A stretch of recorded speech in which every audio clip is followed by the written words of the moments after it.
Hello, नमस्कार.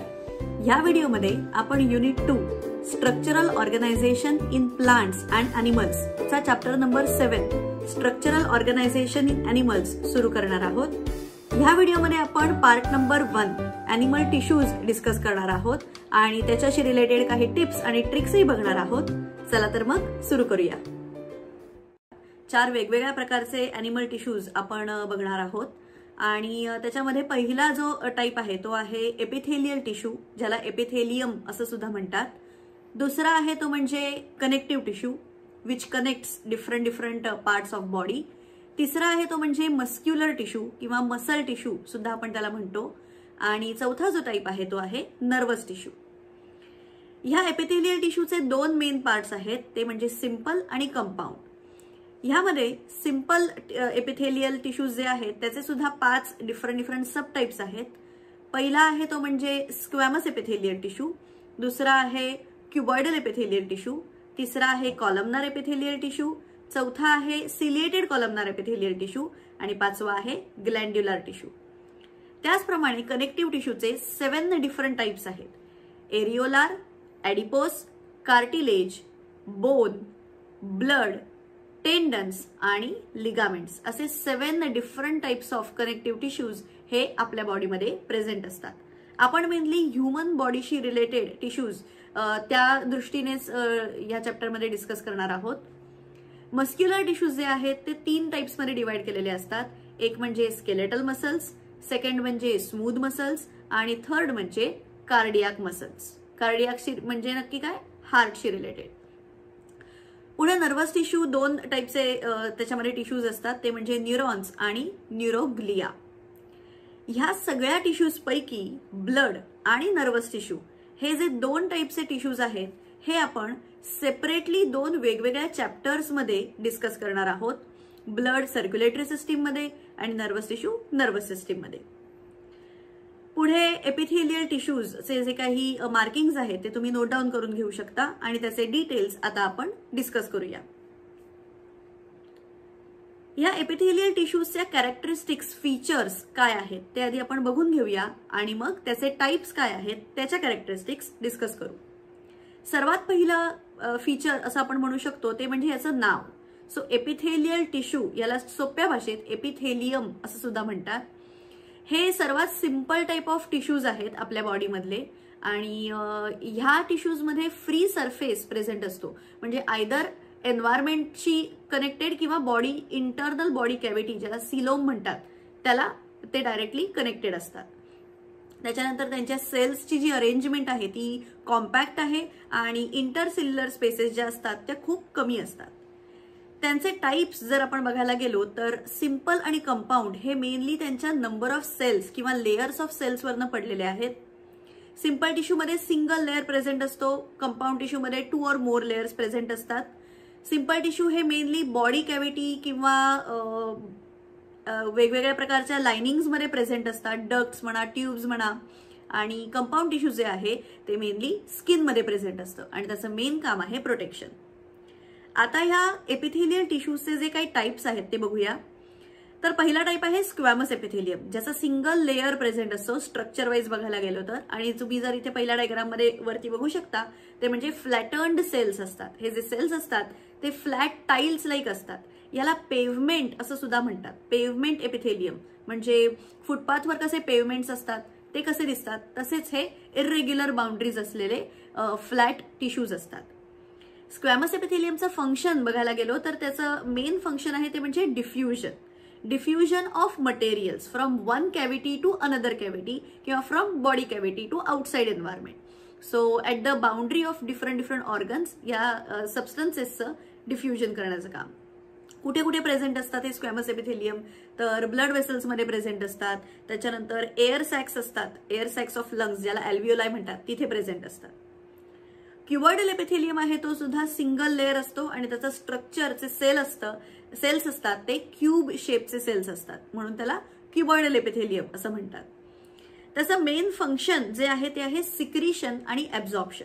So क्युबॉइडल एपिथेलियमचं main function आहे secretion आणि absorption. So it secretes different materials आणि वेगवेगळ्या ऍब्झॉर्प्शन करण्यासाठी त्या ऑर्गनमध्ये सुद्धा मदत करतं.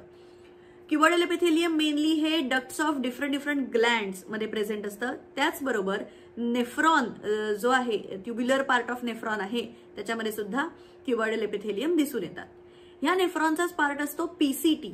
त्यामध्ये क्युबॉइडल एपिथेलियमला मायक्रोविलाय प्रेझेंट असतात. पीसीटी म्हणजे काय? प्रॉक्झिमल कॉन्व्हॉल्युटेड ट्युब्यूल. डिटेल्स आपण एक्सक्रिटरी सिस्टीम मध्ये बघूया.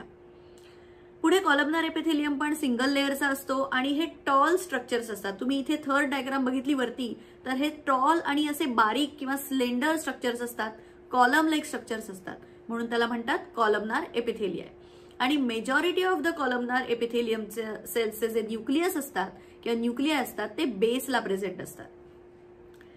या कॉलमनार एपिथेलियमचा जो फ्री सरफेस आहे तिथे मायक्रोविलाय प्रेझेंट असतात. छोटे छोटे स्मॉल फिंगर लाईक स्ट्रक्चर्स, म्हणजे फिंगर कसे ब्लंट असतात, so blunt structures called as microvilli present असतात आणि त्याचं मेन फंक्शन आहे सिक्रिशन आणि ऍब्झॉर्प्शन.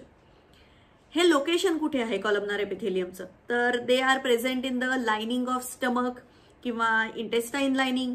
सो बेसिकली डायजेस्टिव्ह ट्रॅकमध्ये जर कुठला majority type of epithelial tissue असेल तर तो आहे columnar epithelium.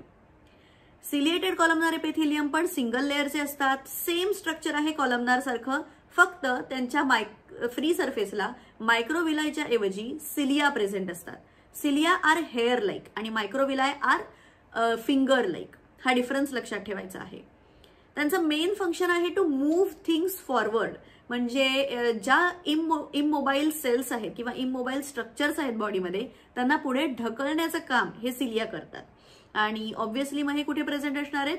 In the inner surface of ब्रॉन्काय किंवा ट्रॅकियाच्या आतमध्ये. की जर आपल्याला खोकला येतो, कशामुळे? या कॉलमनार सिलिएटेड कॉलमनार एपिथेलियममुळे ते अनवॉन्टेड फॉरेन मटेरियल्सना बाहेर ढकलतात. किंवा फेलोपियन ट्यूब मध्ये सुद्धा हे सिलिएटेड कॉलमनार एपिथेलियम प्रेझेंट असतात. शेवटचा टाईप जो आहे तो आहे ग्लँड्युलर एपिथेलियम आणि ते युनिसेल्युलर असू शकतात किंवा मल्टीसेल्युलर असू शकतात. सो याच्यामध्ये गॉबलेट सेल्स प्रेझेंट असतात. जे सेल्स असतात त्यांना गॉबलेट सेल्स असं म्हणतात आणि they are mainly specialized for secretion of different substances like hormones किंवा काही इंटरनल एन्झाइम्स सुद्धा आपण म्हणू शकतो. सो हे जे ग्लँड्युलर एपिथेलियम आहेत ते बेसिकली सिक्रिशनचं काम करतात. डायजेस्टिव्ह ट्रॅकमध्ये जे काही ग्लँड्युलर एपिथेलियम असतील किंवा सलायव्हरी ग्लँडमध्ये जे काही ग्लँड्युलर एपिथेलियम असतील ते मेनली डायजेस्टिव्ह ज्युसेस सिक्रेट करण्याचं काम करतात. त्याचबरोबर म्युकस किंवा सलायवा किंवा इयरवॅक्स असेल, कानातलं जे काही ग्लँड्युलर एपिथेलियम आहे, ऑइल्स असू शकतात, त्याच्यानंतर मिल्क आहे, डिफरंट टाइप्स ऑफ एन्झाइम्स आहेत, हे सिक्रेट करण्याचं काम मेनली ग्लँड्युलर एपिथेलियम करतो. ही सगळी सिक्रिशन्स जी आहेत ती असतात एक्झोक्राइन सिक्रिशन्स. सो हे जे एक्झोक्राइन ग्लँड्स आहेत ते सिक्रेट करतात ही सगळे सिक्रिशन्स. आणि एंडोक्राइन ग्लँड्स जे आहेत ते सुद्धा सिक्रेट करतात, पण त्यांच्या सिक्रिशन्सना हॉर्मोन्स असं म्हणतात. पुढे आपण बघूया, इथे डायग्राम मध्ये तुम्हाला दिसेल की सिलिएटेड कॉलमनार एपिथेलियम मध्ये सिलिया प्रेझेंट आहेत. त्याच्यानंतर कॉलमनार एपिथेलियमचे nucleus is present at the base. त्याच्यानंतर तुम्ही इथे ग्लँड्युलर एपिथेलियम बघू शकता, मल्टीसेल्युलर आणि युनिसेल्युलर, याची डायग्राम वरती दाखवलेली आहे. आता आपण बघूया कंपाऊंड एपिथेलियम एक्झॅक्टली कशा प्रकारचं आहे, की कंपाऊंड एपिथेलियम म्हणजे नक्की काय. कंपाऊंड एपिथेलियम याचं कंपाऊंड म्हणजे together, different layers, different cells, different layers of cells are combined together, म्हणून त्याला कंपाऊंड एपिथेलियम असं म्हटलेलं आहे. सो या कंपाऊंड एपिथेलियमचं मेन फंक्शन आहे ते म्हणजे प्रोटेक्शन ऑफ द बॉडी.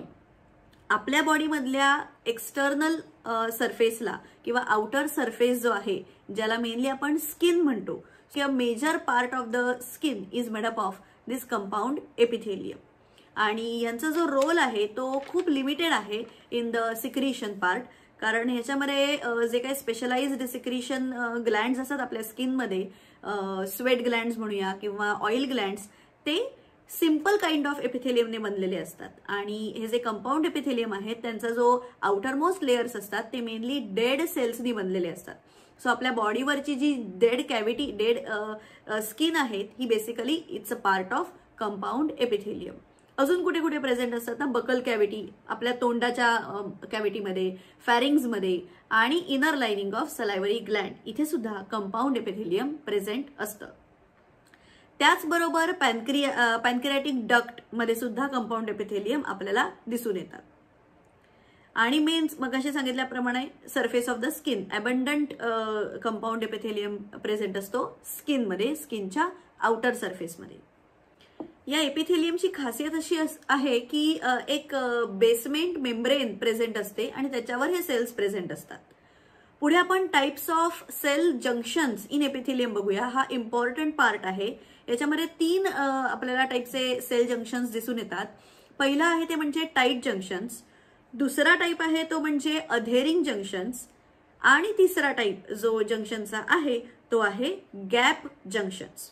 या तिघांचंही काय फंक्शन आहे ते आपण बघूया. इट इज व्हेरी सिम्पल पण important from exam point of view की ह्याच्यावर एखादा क्वेश्चन येण्याचे चान्सेस खूप जास्त आहेत.